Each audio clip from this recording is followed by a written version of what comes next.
Hi, I'm Marie. Welcome to Marie's Kitchen. I'm so glad you're here. Today we're going through my top 20 kitchen essentials. These are all designed to make your life easier and help make you a better chef. There are so many gadgets and tools and equipment out there for the kitchen. It is hard to weed through all of that noise and figure out what you really do need for the kitchen. So that is what we're going to do here today. Just the basics, just the essentials to stock your kitchen right. Let's get started. Number one on my list of top 20 kitchen essentials is a chef's knife. And that is something like this. They can range from 6 to 8 inches long. I prefer a little bit shorter. I find the longer ones are a little bit harder for me to work with. I tend to cut myself more with those. So usually go with a shorter blade. This one feels good in my hand, and that really is the test. You can go to a home goods store, pick up a few knives, hold it in your hand, see how you like it. Some might just feel a little too heavy to you. They might feel just unbalanced. Those you want to avoid. This is a Wusthof and this is a Hinkle, and they are both very high quality knives. And let me tell you, you do not need to buy the entire $1,200 knife block with all the different knives. All you need is number one, a chef's knife, number two, a paring knife, and then optional would be a serrated knife and a pair of scissors or kitchen shears. Those are really my essential knives. The paring knife is good for peeling and doing small jobs.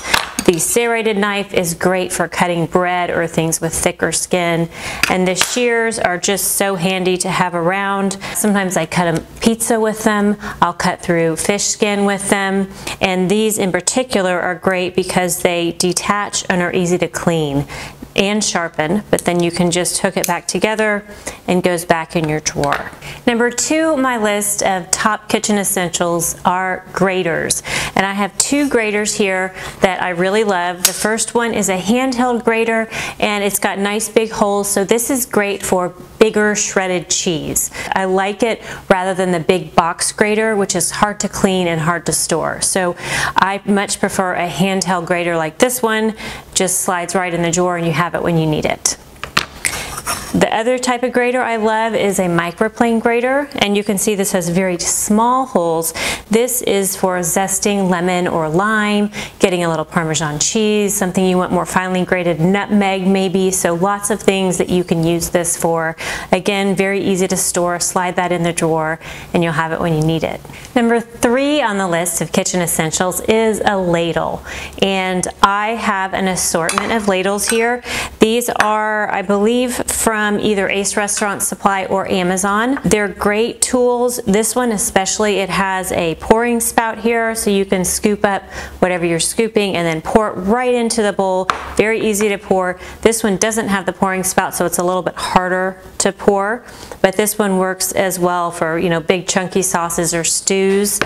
This ladle I love for smaller batches, smaller servings. It's got a pouring spout on both sides, so super helpful and easy, and goes easy in the drawer. I love to have a ladle around. There's nothing more frustrating than trying to serve something with just a flat spoon like this.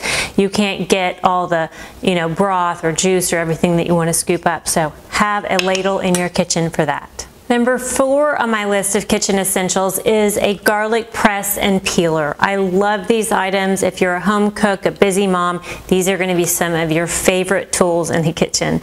This is Alpha Griller's brand, and it's from Amazon. I think it's about $15, and it's just so strong and heavy duty. I love it. You can put the garlic in with or without the peel, which can really save time when you're trying to just get some minced garlic in a dish that's cooking. You just throw the garlic clove in there and press it and it comes right out. Or if you do want to peel your garlic or need to, you'll have this garlic peeler. This little thing is amazing. It's a silicone tube. All you're going to do is place your garlic inside and then press down and roll, and your garlic will come out perfectly peeled. Pretty cool. You don't have to smash it to do that whole thing. It's just perfectly peeled garlic ready to go. I know a lot of people tend to buy already peeled garlic, which is not as fresh and is more expensive. So save money, save time, use this little garlic peeler. And these do come together as a set on Amazon, and as I mentioned earlier, leave a comment if you want the link, or also put it on my website. Number 5 on the list of kitchen essentials is a citrus juicer. Now I use a lot of lemon, I do a lot of Mediterranean, and so I use this lemon squeezer at least every day, usually multiple times a day. Also great if you drink lemon water in the morning. I prefer this to squeezing the lemon with my hand. You're certainly welcome to do that. My hands are not quite as strong. Some of the lemons can be kind of big and kind of hard, so I prefer to use the lemon juicer instead of my hands. I would recommend probably getting a stainless instead of getting this color, the paint on it. The paint eventually does chip, and then it's kind of getting into your food, so I had to toss it at that point and get a new one. But if I were to get another one, I would definitely get a stainless steel, so you don't have to deal with any colored coating on there that's going to chip off.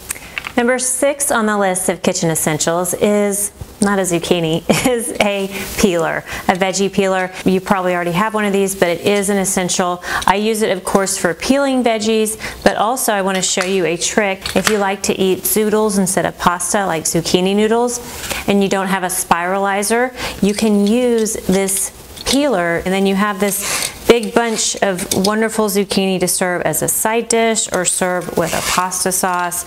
So this is a real tool, not just for peeling. You can actually use it as slicing. I also use it for carrots. After I peel the carrot, I then shave off slices like this and put them in salads. They're real easy to eat and beautiful color, flavor, and of course another veggie. So use this for a variety of things, not just peeling veggies. Number 7 on my list of kitchen essentials for home chefs is a salad spinner.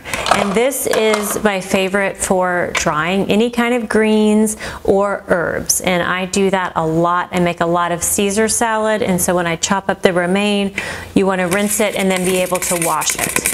And then also for any herbs, I use cilantro, parsley a lot, sometimes a big batch of basil for a pesto.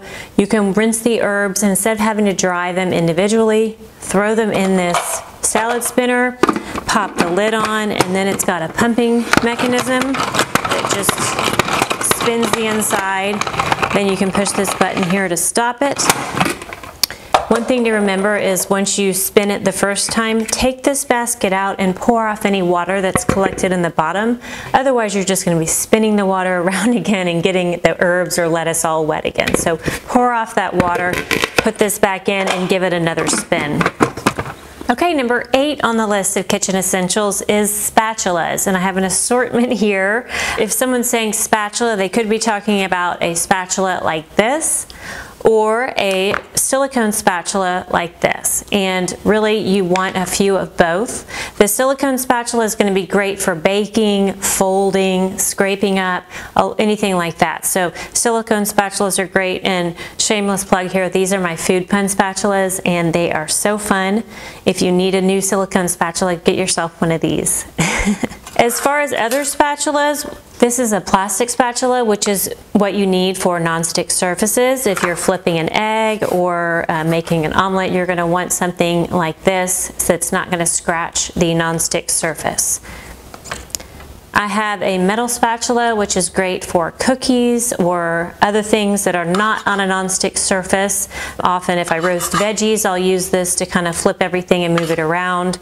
And finally, this is a fish spatula. Not necessarily essential, but I do love this spatula. It's so small and easy to use. It's probably one of the things I use the most. I actually use this for cookies as well as roasting veggies and moving those around, as well as actually for fish. So this is a very versatile, useful, easy to use, easy to store spatula. Now let's move on to number 9. Number 9 on the list of kitchen essentials is measuring tools. You'll need an assortment, and I'll go through each one real quick. First, you'll need some liquid measuring cups.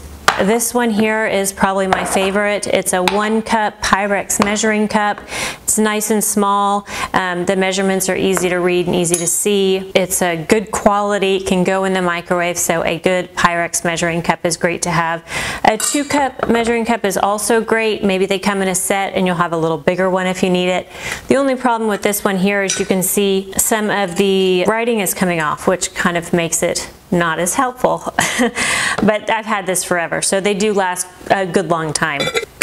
This is a liquid measuring cup. It's kind of handy. It's got teaspoons here, it's got tablespoons here, milliliters, ounces. So my husband actually uses this a lot for making margaritas. If you need to measure out a lot of tablespoons of liquid, this can be pretty convenient for that. So I wouldn't say an essential, but sometimes good to have, and definitely good if you like to make cocktails and need to measure like that. For the dry measuring cups, you'll want a set of these. Generally comes with, at least 4 or 5 in a set. 1 cup, 3/4 cup, 1/2 cup, 1/4 cup, and 1/8 cup.